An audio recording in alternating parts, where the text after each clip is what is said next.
안녕하십니까. 오늘 기일주로서 사는 방법에 대해서 이야기해보는 시간을 한번 가져보겠습니다.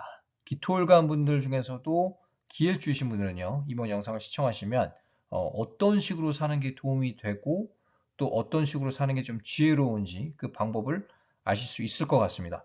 그럼 어떤 방법으로 사는 게 좀 괜찮은지 구체적인 분석을 통해서 알아볼 시간을 가져보겠습니다. 기일주의 인생입니다. 제가 두 가지 예를 한번 가져와 봤습니다. 이 두 가지 예를 통해서 어떤 식으로 사는 게 과연 좀 지혜로운지 그 부분을 우리가 분석을 해보고자 합니다. 첫 번째부터 보죠. 기해, 갑인, 기미입니다. 이 표면적으로 보면요. 이 관성의 힘이 아주 강합니다. 관성의 힘이 또 월주에 위치해 있기 때문에 직업운적으로 봤을 때는 괜찮은 구조라고 보여져요. 직업운이 좋고 또 내가 조직 생활도 잘하고 참을성도 있고 승진도 어느 정도까지 올라갈 수 있는 그런 기본적인 바탕이 되는 삼주는 맞습니다. 그런데 내면을 보죠. 내면을 보면 특히 이 구조가 여자 구조라고 봤을 때, 여명이라고 봤을 때 천간에서 갑기합이 됩니다. 양방향에서 되죠. 이 모양새가 좀 불안합니다. 왜 그러냐면 이성 문제가 따를 수가 있어요. 항상. 자주. 항상이라고 하는 건 좀 그렇고 자주 이성 문제가 따를 수가 있겠습니다. 내가 원치 않는 남자랑 엮이게 되고 또 조직 생활을 해도 내가 좀 싫어하는 남자 아니면 좀 사주가 좋지 않은 영양가가 없는 남자들이 나를 좋다고 할 수도 있겠습니다. 근데 지지에서 보면은 여기 또 윗목 있죠. 거기다가 해, 미. 이것도 합의되면서 목국으로 됩니다. 근데 묘목 편관이 올 때 있죠.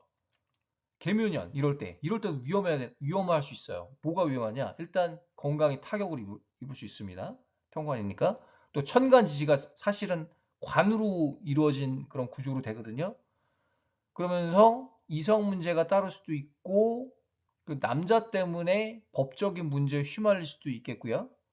그리고 사건, 사고, 기타, 그리고 이제 서류적인 문제, 인간관계적인 문제, 이런 문제들이 동시에 올 수가 있습니다. 묘목이 올 때. 아니면은 천간에서 을묘, 이렇게 천간에서 을목이 오고 지지에서 묘목이 올 때도 작용이 더 강해지겠죠. 이게 기둥으로 오니까 편관이. 그래서 관성을 우리가 잘 제어하기 위해서는 사실 쉬운 과제는 아닙니다. 관성이 특징적인 이런 첫 번째 구조는 사실 삶 자체가 많이 불안해요. 그러면 이 사람들이 삶을 살 때 어떻게 살아야 되냐면 기본적으로 인성, 식상이 같이 오는 운이 필요합니다. 비겁도 괜찮아요. 비겁도 괜찮은데 기토는 조금 그렇고요. 또 합의되니까 무토가 괜찮을 것 같습니다. 무토가 괜찮고 인성, 병화가 좋을 것 같아요. 뭐 정화도 괜찮지만 병화 정인이 아주 도움이 많이 될 것 같고요. 거기다가 동시에 신금, 병신, 예를 들어 이런 글자를 만나면 도움이 많이 될 것 같습니다. 사주를 좀 중화시키는데. 그래서 관성이 특징적인 사주는요, 내가 이 삶의 흐름이 힘이 많이 빠져요. 그리고 건강 악화에 노출이 잘 됩니다. 그리고 어, 남한테 내가 베푸는 게 많은 거에 비해서 실속이 없을 수도 있습니다. 식상이 없으면 더 그럴 수 있어요. 그리고 여기에 재성이 많으면은 재다도 되죠. 그럼 수생목하면서 관성임이 더 강해집니다. 이런 경우도 조금 조심해야 되는 구조예요. 그 요런 비슷한 구조인데 지지에 수기운이 많다. 아니면 전체적으로 수기운이 많은 구조도 그 관성을 강화시키는 그 역할을 하기 때문에 건강적인 측면 또 남자 관계 이런 거 좀 조심해야 됩니다. 두 번째 어때요? 두 번째. 기해, 개해, 정해입니다. 이 해수가 이렇게 세 개나 있어요. 세 개나 있는데 또 개수도 있고요. 또 정계 충대죠. 정화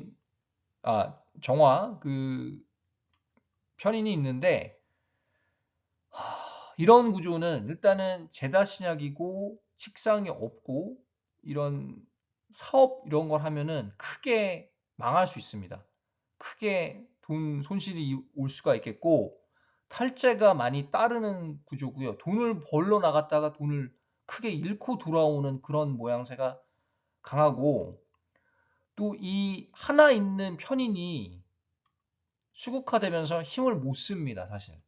그래서 거의 있으나 마나요. 그래서 초년에 부모 말을 잘 안 듣거나 이게 오래 갈 수가 있겠습니다. 부모와 불화가 끊이지 않고 오래 갈 수 있고 학업 지속이 어렵고 뭐 중학교를 자퇴한다든가 고등학교를 자퇴한다든가 다른 학교를 가도 또 자퇴를 하고 뭔가 이렇게 일이 끝맺음이 없고 중간 가기도 어려운 약간 그런 삶을 살 수가 있겠습니다. 그런 가능성이 높은 사주예요. 직업도 한두 달 하다 관두고 끈기가 없는 거예요. 근데 이 해수가 세 개가 이렇게 있잖아요. 많으면요. 어떤 현상이 있냐면 꿈을 잘 꿔요. 해수가 많으면 많을수록.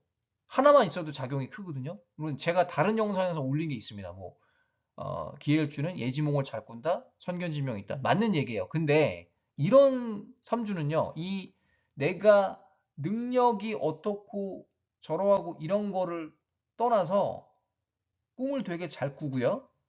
근데 악몽을 잘 꿀 수가 있어요.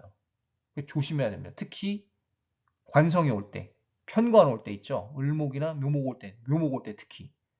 아니 미토가 올 때. 이럴 때 악몽이랑 가위에 잘 눌릴 수도 있습니다.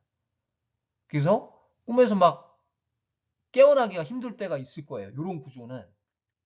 그냥 봤을 때는 신약하니까 그런 거 아니냐라고 하는데 이 해수의 특성이 속성을 보면 그 다른 영상에서 언급했듯이 꿈을 잘 꾼다. 예지몽을 잘 꾸고 그리고 사람을 보면 이 사람이요. 약해도요. 되게 선견지명은 있어요. 사람은 잘 볼 수는 있습니다. 이런 사람도. 그러니까 약하다고 이런 사람 무시하는 게 아니라 무시할 게 아니라 이 사람의 장점을 우리가 잘 활용할 여지도 있는 거예요. 그래서 기해일주만 우리가 이제 일주라는 게 중요한 게 각 일주마다 특성이 있거든요. 그럼 정사일주 있잖아요. 정사일주, 신사일주, 신미일주 되게 그 일주들도 선견지명이 강합니다.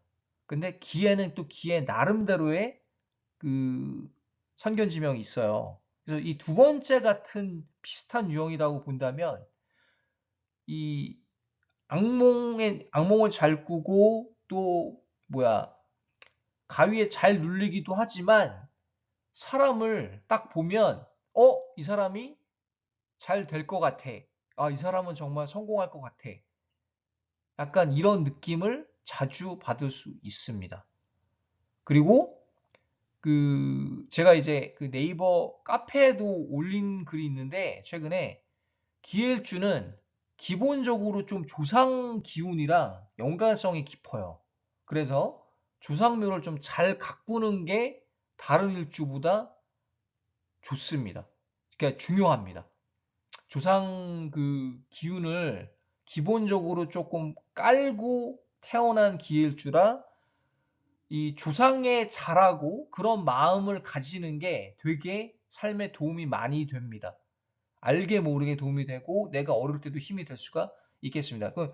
물론 다른 그런 일주들도 다 해당이 되는 얘기는 맞습니다만 특히 기해일주는요.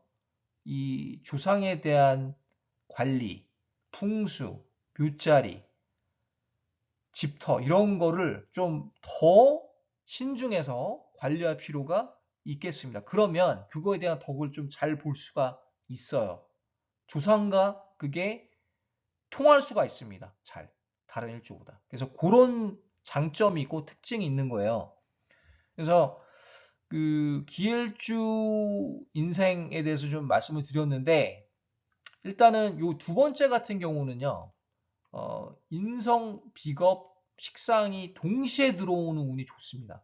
아니면은 비겁으로만 기둥으로 들어온다든지 간여지동으로 아니면은 이렇게 인성, 화로 온다든지 병화가 좋아요. 병화가 좋고 아니면 인성, 비겁, 인성, 식상 이런 식으로 와주는 게 많은 도움이 되겠습니다. 수기운, 목기운으로 가면은 힘들어지죠. 물론 글자마다 차이가 있겠지만 이 관성으로 흐르면 정말로 몸이 많이 안 좋아질 수가 있어요. 특히 두 번째 구조. 첫 번째 구조도 마찬가지지만 두 번째 구조가 조금 더 상황이 안 좋다고 보여집니다.